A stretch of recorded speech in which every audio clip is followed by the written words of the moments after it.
Hello friends, welcome back to the new Sports Infotech and my name is Ankit Sharma and you're watching the one and only Sports Infotech। आज का ये video काफी होने वाला है important because आप सबका जो क्वेश्चंस आता है मेरे को YouTube कमेंट पे, Instagram पे, Telegram पे, तो जो भी क्वेश्चंस आपका आता है ना मैं उसका आंसर देने वाला हूँ इस वीडियो में। मैं न्यू है तो प्लीज सब्सक्राइब कर दीजिए एंड चलिए आज के वीडियो को स्टार्ट करते हैं। नत 833 इनका यूजर नेम है, ठीक है। He is asking what shall I do in class 11 if I want to pursue sports management. सबसे पहला चीज मैं तुमको बोलूंगा, ठीक है जन्नत, तुमको फोकस करना है अपना क्लास 12 का एग्जाम पे। पहले तुम अपना स्कूलिंग पार्ट खत्म करो, ठीक है, अपना क्लास 12 कंप्लीट कर लो। उसके बाद तुम्हारे पास ऑप्शन हो जाता है कि तुम बैचलर इन स्पोर्ट्स मैनेजमेंट करो, ठीक है, फॉर 3 इयर्स के लिए।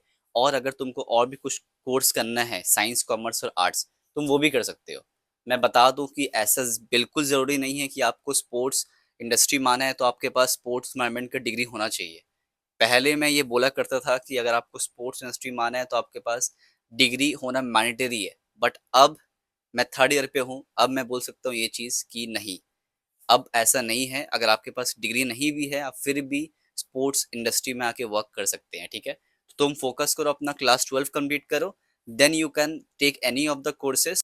और स्पोर्ट्स इन्फोटेक के साथ तुम कनेक्ट में रहो, तुमको कहीं ना कहीं हम लोग इंटर्नशिप वॉलंटियरिंग वर्क या कुछ भी हम लोग तुमको प्रोवाइड कर देंगे, ठीक है। So thank you Jannat for your comment. So अब सेकंड क्वेश्चन है बाय अक्षय 45, ठीक है। अक्षय जी पूछ रहे हैं कि but what if we want to study and then return to India as it's a growing in sports industry so we might try here. अब शायद अक्षय जी, मेरे को लग रहा है कि आपका क्वेश्चन आप बोलने मांग रहे हैं कि आप बाहर से पढ़ाई करेंगे, ठीक है, देन आप इंडिया में आएंगे, ठीक है, वर्क करने के लिए। तो देख मैं बता दूं सिंपल सा, अगर आप बाहर से पढ़ाई करेंगे तो बहुत अच्छा बात है, आपको कनेक्शन ज़्यादा स्ट्रांग मिलेगा, ठीक है। अगर आप इंडिया से ही पढ़ाई करेंगे तो इसमें कुछ प्रॉब्लम नहीं है। लेकिन अगर आप दोनों में से पूछेंगे कि कौन सा बेस्ट ऑप्शन है, इंडिया और अब्रॉड, अगर आपको स्पोर्ट्स का मैनेजमेंट का कुछ पढ़ाई करना है तो मैं बोलूंगा एक एक वर्ड में, you can go with abroad. Abroad में फीस ज़्यादा हो जाता है, आई नो, ठीक है, बहुत कोई अफोर्ड नहीं कर सकते हैं।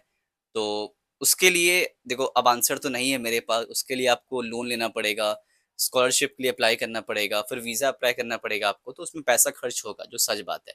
फिर वहाँ पे रेंट है। तो अगर आप अफोर्ड कर सकते हैं तो आप अब्रॉड जाके पढ़ाई करिए स्पोर्ट्स मैनेजमेंट का, ठीक है। अगर आपको अब्रॉड नहीं जाना है, ठीक है, देन आप इंडिया में भी कर सकते हैं, बहुत सारे कॉलेजेस है, ठीक है। मैं वीडियो पहले से बनाया हूँ तो आप प्लीज़ जाकर देखिए, आपको नॉलेज हो जाएगा।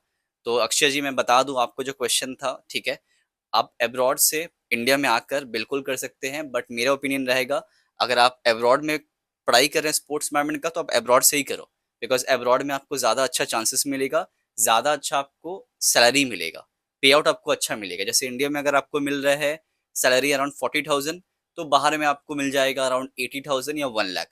तो आई थिंक ज़्यादा बेटर होगा अगर आप बाहर करेंगे तो। सो thank you so much Akshay for your comment. Question.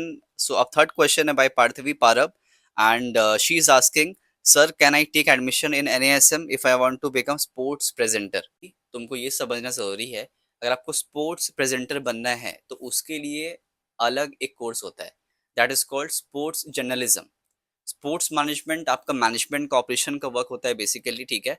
लेकिन आपको अगर स्पोर्ट्स प्रेजेंटर बनना है तो आप एनएएसएम में नहीं जाइए, मेरा ओपिनियन ये रहेगा, ठीक है।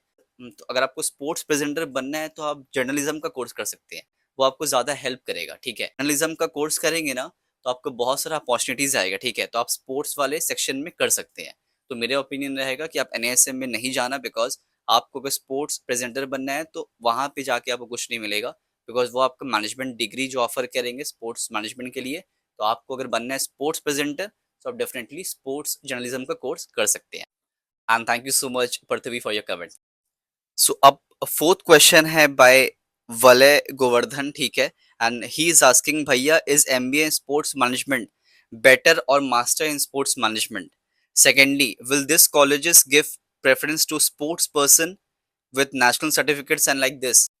सबसे पहले मैं आपको एक डाउट क्लियर कर दूं, ठीक है। Master in sports management and MBA in sports management basically दोनों सेम है, ठीक है, कुछ अलग नहीं है इसमें। तो कुछ बस कुछ कुछ आपका सब्जेक्ट चेंजेस होता है और बेसिकली सब कुछ आपका सेम ही होता है। तो आप कुछ भी कर सकते हैं, मास्टर भी कर सकते हैं और एमबीए भी कर सकते हैं स्पोर्ट्स मैनेजमेंट में, कोई आपको इशू नहीं होने वाला है, ठीक है। तो कि अगर आप एथलीट है, ठीक है, जैसे आपने मेंशन किया है कि आपके पास कोई नेशनल सर्टिफिकेट है, तो डेफिनेटली आप कॉलेज में जाके शो करेंगे ना, जहाँ भी आप एडमिशन लेंगे तो वहाँ पे आप अपना दिखा सकते हैं सर्टिफिकेट जो आपने अर्न किया है, जो आपने अर्न किया है वो दिखाइएगा, तो आपको श्योरली कॉलेज कुछ ना कुछ आपको स्कॉलरशिप या तो डिस्काउंट फीस में आपको मिल जाएगा। सो ये बेसिकली फंडा होता है हर हर कॉलेजेस का। तो आप बिल्कुल अपना नेशनल सर्टिफिकेट आप कैरी कर सकते हैं।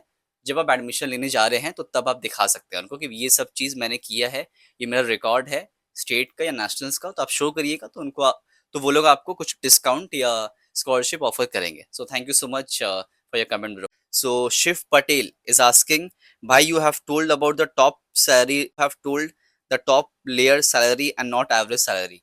तो मैं बता दूं कि देखिए, अगर आप स्पोर्ट्स मैनेजमेंट में वर्क कर रहे हैं, ठीक है, मैं तो आपको मैं बताना चाहता हूँ ब्रदर, ठीक है, एकदम सिंपल से। तो आपको मैं ये बताना चाहता हूँ कि आफ्टर बैचलर आप अर्न कर सकते हैं अराउंड 10,000 से लेके 18,000 के बीच में, ठीक है। ये आपका वैरी करेगा आपका एक्सपीरियंस कितना है।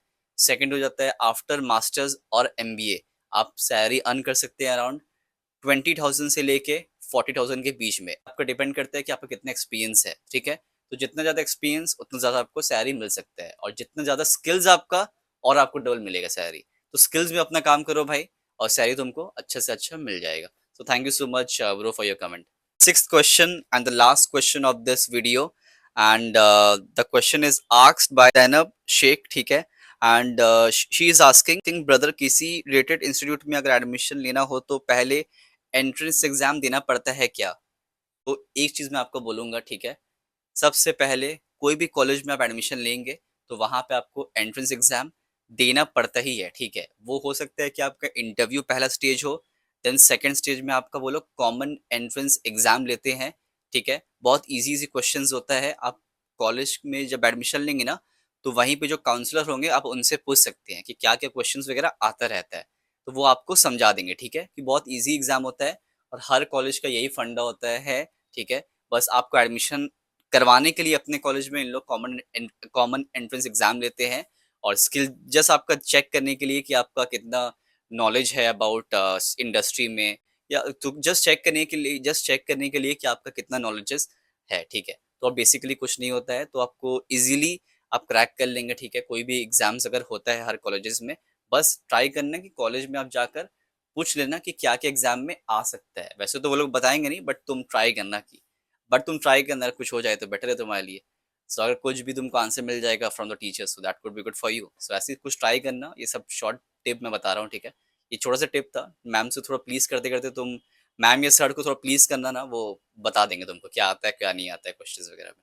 और काफी इजी होता है, और इंटरव्यू भी काफी इजी जाएगा तुम्हारा, ठीक है। बस यही होता है बेसिकली क्वेश्चंस वगैरह। तो आई होप कि जो जो मैं कमेंट लिया, आप सबका भी कुछ ना कुछ इसमें डाउट होगा, तो आप सबको हेल्प किया होगा, ठीक है, ये 6 comment. So thank you so much to each one of you जो आप सब डेली करते हैं कमेंट, ठीक है।